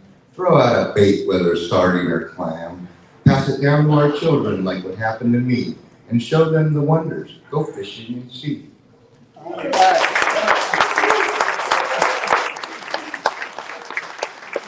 So you guys have any questions? You want to ask me anything you want? I came from Oregon. I didn't know I was going to be here. I'm a house painter, almost 40 years, third generation. My dad and grandpa were house painters, so I financed this whole thing all by myself with the money I made painting over the last 12 years, including the trademark Big Red Chicken, also known as Lance Nevis. Okay. Great job. Yes. Have you published those? You said one was published. No, they're all all self-published on Kindle. My goal is to maybe get a major publisher that would let me maybe do 3 a year, because I can write one in an hour and a half, and then it takes me probably 2 or 3 weeks to edit it to get the flow of the poetry. You know, as the speaking word is different than when you just start to write it. Beautiful. You have good rhythm. I was in the Sacramento Youth Band at 8 years old. My marching band, my brother played trombone, my son played the drums. We went to Hawaii, won the King Kamehameha Day Parade. We went to Canada, you know, so I've got accolades musically as well. They're beautiful. I'm trying to get in anywhere I can. You guys on YouTube, call me up. I'll come perform anywhere. Wineries, senior living, schools, anywhere. You call me and I'll be there. You said Laughing. We love to laugh. Yes. you said you were looking for a publisher. Yes, sir. What techniques are you using to find? Oh, I don't, nothing. I've been doing this 12 years, and what I do is I paint houses. I don't know anything about the computer. I don't know anything about the marketing. I don't know anything about making YouTube videos. I know none of that. So anybody who wants to jump on board and help me do some videos with maybe possibly my son plays the keyboard, and we've been in the studio to put them as you know, the audio books and even with music attached to me reciting. You must know a little bit about marketing. There's a paper over there with you, a head feature. Oh yeah, I had to bug that lady for 5 years. She finally got tired of me calling. By the way, he says he does house painting. I got a card and it says, "No drips on our job." And that was my grandfather's slogan when he had a painting company in Sacramento, and then my dad had it, and it was on his card. So when I had mine made, I did the same thing as well. Yeah, I'm lead certified and have all my insurance and bond and everything. So yes. Do you have illustrations or the? Yes, they're all on the table over there, and you can go look at those. And now that you've heard me recite, you can kind of see the flow and as well as the pictures. And I appreciate your guys' time because one last question. Hey, did any of those stories come from some of your personal experiences? All of them. Oh, okay. Oh yeah. Okay. They're all part of my life. One of the neat things about the one I read is that the back of it is a coloring book. Yeah, and there's a coloring book in the back of it. Pictures that are in the kids. And if you guys are taking off, I do have about 30 of them for sale. If you guys want one signed by Big Red Chicken, that'd be great. Pay for my gas. Thank you so much. Round of applause for last members, also known as the Big Red Chicken. All right, that's it for the morning session of the ReadersMagnet book Confab. Thank you so much for all the authors. Another round of applause for Billy Angel, Cynthia, Sarah Coble, and Max Davis. They're all here. If you have questions about their work, you definitely can approach them. I know this has been a very exciting morning and we have just extended. So definitely we're not taking lunch break. We're taking a 20-minute break and we'll resume at 1. We have a lot of authors who are speaking this afternoon session. We have Jamie, who's here already. She has several books. There's novels that she has. Jamie was with us at LA Times Festival of Books last weekend at the USC. Then we have David Stewart, right there, sir. We have Karen Blake, who's going to be talking about her book, Lessons from the Sidelines. And later in the afternoon, we have more. We have Reverend Errol Leslie, a video from Thomas McLaughlin. We have Melissa Rea also who's going to be speaking for us. And then we have Joe Estacio, who's also a children's book writer, When I Was Young, and End the Day with Ernest. Yes, this has been a great morning. Let's take a 20-minute break. Thank you so much. ReadersMagnet is live on Facebook, Twitter, and YouTube. See you again this afternoon.